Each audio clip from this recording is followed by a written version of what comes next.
मैं शमशेर खान, आचार्य गणित, राजकीय कन्या महाविद्यालय चौक। आज है चक्रीय समूह। किसी समूह जी को चक्रीय समूह कहते हैं यदि जी में एक ऐसा अवयव विद्यमान हो कि जी के प्रत्येक अवयव को ए की पूर्णांक के रूप में व्यक्त किया जा सके। इस स्थिति में अवयव ए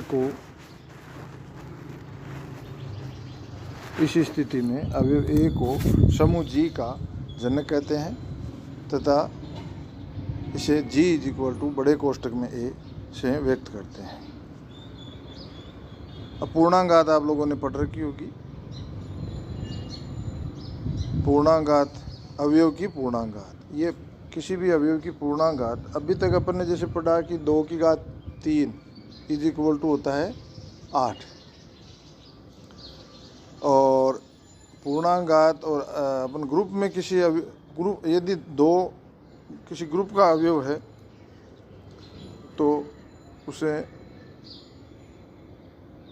2 की घात 3 का मान 8 भी हो सकता है, 2 की घात 3 का मान 6 भी हो सकता है। देखो कैसे, 1 की घात 3 और संक्रिया है गुणन संक्रिया, तो 1 की घात 3 इक्वल टू होगा a इंटू ए, 2 की घात 3 इक्वल टू होगा 2 इंटू 2 इंटू 2, ये तो हो गया 8। यदि संक्रिया योग संक्रिया है तो 2 की घात 3 इक्वल टू होगा 2 प्लस 2 प्लस 2, तो इसका मान होगा 6।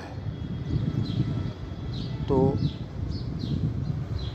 चक्रीय समूह जी इक्वल टू ए, संक्रिया योग संक्रिया है तो जी इक्वल टू होगा 0 के एक तरफ 0 के एक तरफ ए स्क्वायर ए क्यूब डैश डैश डैश, 0 की तरफ माइनस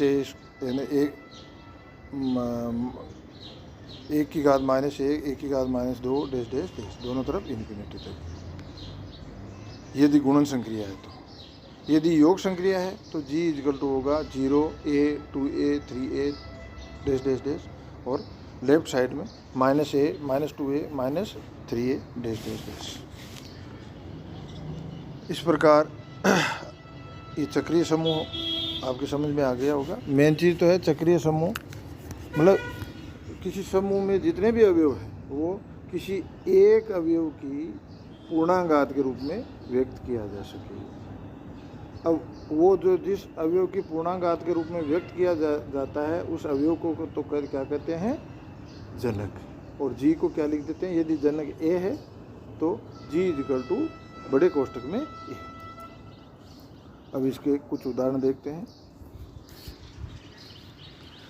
उदाहरण है क्या कोष्ठक में, बड़े कोष्ठक में, फिर अंदर मझले कोष्ठक में समुच्चय है 1 माइनस 1 आयोटा माइनस आयोटा, और संक्रिया है गुणन संक्रिया। एक चक्रीय समूह है तथा इसके जनक लिखो। तो चक्रीय समूह है तो इसका मतलब 1 माइनस 1 आयोटा और माइनस आयोटा में से किसी एक अवयव की पूर्णांगात के रूप में सारे अवयव व्यक्त किए जा सकते हों। तो अपन देखते हैं, जैसे आयोटा को ले लेते हैं तो आयोटा की घात 4 करें तो मान आता है 1, आयोटा की घात 2 करें तो मान आता है -1, आयोटा की घात 1 करें तो मान आता है आयोटा, आयोटा की घात 3 करें तो मान आता है माइनस आयोटा। इस प्रकार चारों जो अवयव है, जो अपने को दिया हुआ ग्रुप है उसके चारों अवयव है वो आयोटा की घात के रूप में, पूर्णांगात के रूप में व्यक्त किए जा सकते हैं। अतः ये दिया हुआ ग्रुप एक चक्रीय ग्रुप है और इसका जनक है आयोटा। अब ज़रूरी नहीं है कि एक ही अवयव की पूर्णांगात के रूप में ही व्यक्त किया जा सकता हो, उस अवयव के अतिरिक्त भी कोई दूसरा अवयव ऐसा विद्यमान हो सकता है जिसकी पूर्णांगात के रूप में सारे अवयवों को व्यक्त किया जा सकता है। तो और एक अवयव देखते हैं, जैसे माइनस आयोटा देखते हैं। तो माइनस आयोटा की घात 4 करें तो 1 आएगा, माइनस आयोटा की घात 2 करें तो -1 आएगा, माइनस आयोटा की घात 3 करें तो आयोटा आएगा, माइनस आयोटा की घात 1 करें तो माइनस आयोटा आएगा। इस प्रकार जी दिए हुए ग्रुप के सभी अवयवों को माइनस आयोटा की पूर्णांगात के रूप में भी व्यक्त किया जा सकता है। अतः माइनस आयोटा भी इसका एक जनक है। अर्थात समूह के सभी अवयव आयोटा तथा माइनस आयोटा की पूर्णांगात के रूप में व्यक्त किए जा सकते हैं। अतः यह समूह चक्रीय समूह है तथा इसके आयोटा तथा माइनस आयोटा 2 जनक हैं। अब एक पद्धति अपन ने डिस्कस भी पहले नहीं करी थी, आज कर लेते हैं, क्योंकि ये बार बार काम में आती रहती है। पहले भी काम आई होगी किसी एग्जाम्पल में आके, आपके यदि कोई समस्या आई है तो मैं आज बता देता हूँ, इसे भी आप दुरुस्त कर लेना। मॉडुलो पद्धति, मॉडुलो पद्धति इसकी अपन परिभाषा डिस्कस नहीं करेंगे। मॉडुलो पद्धति क्या होती है अपन ये डिस्कस करेंगे। जैसे अपने को दे रखा है प्लस और के साथ में नीचे की तरफ राइट साइड में 4 लिख दिया, प्लस का निशान और राइट साइड में नीचे 4 लिख दिया, तो इसे कहते हैं प्लस मॉडुलो 4। अब ये संक्रिया है, एक्चुअल में योग संक्रिया है, योग संक्रिया का एक विशेष रूप है। जैसे 3 बीच में लिख दिया प्लस मॉडुलो 4, आगे लिख दिया 5, तो इसका मान क्या होगा 0। अब आप सोचोगे कि मान 0 कैसे होगा, तो मॉडुलो पद्धति लगाते हैं तो द्वितीय संक्रिया, जो भी योग संक्रिया के साथ भी मॉडुलो हो सकता है, गुणन संक्रिया के साथ भी मॉडुलो हो सकता है। अब अपन अभी योग संक्रिया का मॉडुलो डिस्कस कर रहे हैं। तो 3 plus modulo 4 5 is equal to 0। कैसे? अपन क्या करते हैं, जो अवयव दे रखे होते हैं उनके मध्य योग संक्रिया का मॉडुलो है तो सीधी योग संक्रिया लगाएंगे। तो 3 और 5 कितने हो गए 8।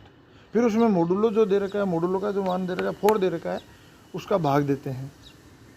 भाग दे दिया, पूरा भाग जाता है, उसे छोड़ देते हैं, जो शेष पद बचता है वो इसका मान होता है। तो यहाँ क्या होगा 3 और 5 8 में अपन ने भाग दिया 4 का, तो मान आया 0। क्यों कि पूरा भाग गया, शेष पद 0। 3 और 4 बीच में प्लस मॉडुलो 4 लगा दिया, तो पहले 3 और 4 को जोड़ेंगे, फिर 4 का भाग देंगे, तो 7। ये योग किया तो 7 में भाग दिया, कितने बार भाग जाता है उसका कोई महत्व नहीं है, शेष फल क्या बचता है वो है। तो 3 प्लस 4 7 में भाग दिया 4 का, तो इसका मान हो गया 3। क्यों? 7 में 4 का भाग दिया तो पूरा भाग गया, वो गया, शेष फल बचा 3। 1 प्लस मॉडुलो 4 5 का मान होगा 2, क्योंकि 5 और 1 6 में 4 का भाग दिया, शेष फल बचा 2। 0 प्लस मॉडुलो 4 3, तो इसका मान होगा 3। क्यों कि 0 और 3 को जोड़ेंगे 3 में भाग जाएगा नहीं, तो शेष फल बच गया 3। अब गुणन मॉडुलो, तो गुणन मॉडुलो 4, तो गुणन मॉडुलो 4, तो 3 गुणन मॉडुलो 4 5, तो 3 और 5 को पहले गुणा करेंगे, फिर 4 का भाग देंगे, तो 3 पंजे 15 में 4 का भाग दिया, मान आया, शेष फल बचा 3। 3 गुणन मॉडुलो 4 6, तो 6 3 18 में 4 का भाग दिया, मान आया 2। 3 गुणन मॉडुलो 4 3, तो 3 और 3 को गुणा किया, 4 का भाग दिया, मान आया 1। क्यों कि 9 में 4 का भाग दिया, शेष फल बचा 1। 3 गुणन मॉडुलो 4 मतलब 4 3 12 में 2 का भाग दिया, कितना है मान 0। क्यों कि 12 में 2 का भाग पूरा जाता है, शेष फल मिलता है 0। तो ये मॉडुलो पद्धति है जो मैंने आपको स्क्रीन पे भी लगा रखी है, नोट्स में भी रहेगी, इसे समझना। मैंने समझाई नहीं तो आप मेरे साथ व्हाट्सएप पे डिस्कस कर सकते हो। उदाहरण, एक परिमित समूह जी क्या है, समुच्चय इसमें क्या है 0 1 2 3 और संक्रिया दे रखी है प्लस मॉडुलो 4। अपन इसे पहले तो अपन समूह सिद्ध करेंगे, जो मैंने पढ़ाया है पीछे, आप लोगों ने पढ़ा होगा। तो ये एक समूह है। क्या ये एक चक्रीय समूह है? आज यहाँ ये डिस्कस करेंगे। तो अगर चक्रीय समूह है तो इसे इसी ग्रुप के किसी अवयव की पूर्णांक के रूप में व्यक्त किया जा सकता है। तो अपन एक अवयव ले लेते हैं 1, तो 1 की घात करी 2, पूर्णांक करी 2, तो 1 प्लस मॉडुलो 4 1, तो 1 और 1 2, 4 का भाग दिया नहीं गया, शेष फल बचा 2, इसका मान हो गया 2। 1 की पावर 1 इज इक्वल टू 1, 1 की power 3 is equal to 1 plus modulo 4 1 plus modulo 4 1, 3 बार 1 आ गया, तीनों को जोड़ो और फिर 4 का भाग दे दो, 4 का भाग नहीं गया, शेष फल बचा 3। 1 की घात 4, तो 1 plus modulo 4 1 plus modulo 4 1 plus modulo 4 1, तो कुल मिला के इनको जोड़ा तो 1 मान आया 4 में 4 का भाग दिया, शेष फल बचा 0। इसका मतलब ये दिया हुआ ग्रुप एक चक्रीय ग्रुप है जिसका जनक है, एक जनक है 1। ठीक है, अब अपने किसी दूसरे अवयव पे भी विचार कर सकते हैं। वो अवयव लेते हैं अपन 3, तो 3 की घात 1 करी 3, 3 की घात 2 करी, तो 3 प्लस मॉडुलो 4 3, 3 और 3 6, शेष पर बचा 2, इसका मान हो गया 2। 3 की घात 3 is equal to 3 plus modulo 4, 3 plus modulo 4, 3 is equal to 1 हो गया। 3 3 3 9 हो गया, 9 में 4 का भाग दिया तो मान है 1। 3 की घात 4, तो 3 को अपन 4 बार जोड़ें, 3 plus modulo 4, 3 plus modulo 4, 3 plus modulo 4, 3, 4 बार जोड़ा, तो चारों को जोड़ा, जोड़ के 4 का भाग दे दिया, मान आया 0। अर्थात जी का प्रत्येक अवयव 1 तथा 3 की पूर्णांक के रूप में व्यक्त किया जा सकता है। अतः यह चक्रीय समूह है तथा इसके जनक है 1 तथा 3, 1 और 3 इसके जनक है। इसे अपन जी इजकल टू कोष्टक में 1 तथा जी इजकल टू कोष्टक में 3 लिख सकते हैं, बड़े कोष्टक में। अब अपन एक थ्योरम डिस्कस करते हैं। थ्योरम क्या है? प्रत्येक चक्रीय समूह क्रम विनिमय होता है। प्रत्येक चक्रीय समूह क्रम विनिमय होता है। तो अपन सबसे पहले तो एक चक्रीय समूह लेते हैं। माना जी इजकल टू बड़े कोष्टक में ए एक चक्रीय समूह है। बड़े कोष्टक में ए का मतलब क्या है? जी का जनक ए है। इसका मतलब जी का प्रत्येक अवयव ए की पूर्णांक के रूप में व्यक्त किया जा सकता है। अब जी को क्रम विनिमय प्रूव करना है तो जी के 2 अवयव लेंगे, और जैसे x और y 2 अवयव ले लिए, फिर एक्स वाई से शुरू करेंगे और X Y is equal to Y X prove कर देंगे। X Y is equal to Y X होता है अगर 2 अवयव एक्स वाई है, एक्स और वाई है, तो X Y is equal to Y X अपन प्रूव कर दें तो अपन कहेंगे जी क्रम विनिमय है। तो लिखते हैं, माना जी इजकल टू कोष्टक में ए चक्रीय समूह है जिसका जनक ए है। माना x comma y belongs to G, तो एक्स इजकल टू ए की power m, y is equal to a की पावर एन। क्यों? कि जी के सारे अवयव ए की पूर्णांक के रूप में व्यक्त किए जा सकते हैं। अपन ने 2 अवयव लिए एक्स और वाई, तो एक्स इजकल टू ए की पूर्णांक होगा, वाई इजकल टू ए की पूर्णांक होगा, तो एक्स इजकल टू ए की power m, y is equal to a की पावर एन। अब शुरू करते हैं। X Y is equal to a की पावर एम, ए की पावर एन, और पावर घात जुड़ जाती है, ए की पावर एम प्लस एन।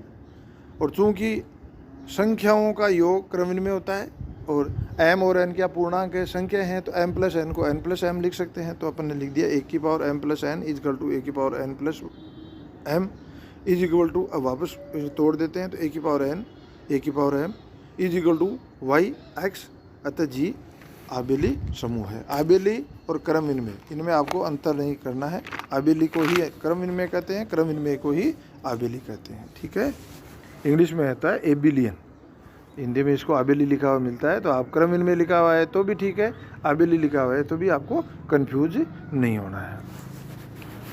अगली थ्योरम है, यदि ए किसी चक्रीय समूह जी का जनक है तो ए इनवर्स भी जी का जनक होगा। मतलब यदि किसी समूह जी का कोई अवयव जनक है तो उसका प्रतिलोम भी उस समूह का जनक होगा। छोटी सी थ्योरम है, डिस्कस कर लेते हैं। प्रमाण, माना जी इजकल टू कोष्टक में ए एक चक्रीय समूह है जिसका जनक ए है। माना x बिलोंग्स टू जी, तो x को ए की पूर्णांक के रूप में व्यक्त कर सकते हैं, तो x इजकल टू होगा ए की पावर n। इसको अपन ने लिख दिया ए की power minus n minus 1 minus n, n को अपन ने -1 इंटू माइनस एन कर दिया, -1 को अंदर ले लिया, तो ए की पावर -1 की पावर माइनस एन, और एन पूर्णांक है तो माइनस एन भी पूर्णांक है। अर्थात एक्स को अपन ए की पूर्णांक के रूप में भी व्यक्त कर सकते हैं और ए इनवर्स की पूर्णांक के रूप में भी व्यक्त कर सकते हैं। अतः जी का प्रत्येक अवयव एक्स अवयव ए इनवर्स की पूर्णांक के रूप में व्यक्त किया जा सकता है। अतः ए इनवर्स भी जी का जनक है। अर्थात g is equal to a inverse. तो इसमें क्या है कि एक्स मतलब जी चक्रीय समूह है तो एक्स जी का अवयव लिया है, तो एक्स अपने ऊपर क्या करना है कि एक्स यदि ए की पूर्णांक के रूप में व्यक्त किया जा सकता है तो एक्स ए इनवर्स की पूर्णांक के रूप में भी व्यक्त किया जा सकता है। तो ये अपन क्या करते हैं, एक अवयव लेते हैं, अवयव कोई सा भी अवयव ले लो जी का, मतलब कोई सा भी अवयव जी का ले लो, उसे यदि जी चक्रीय समूह है और उसका जनक ए है तो उसकी पूर्णांक के रूप में व्यक्त किया जा सकता है।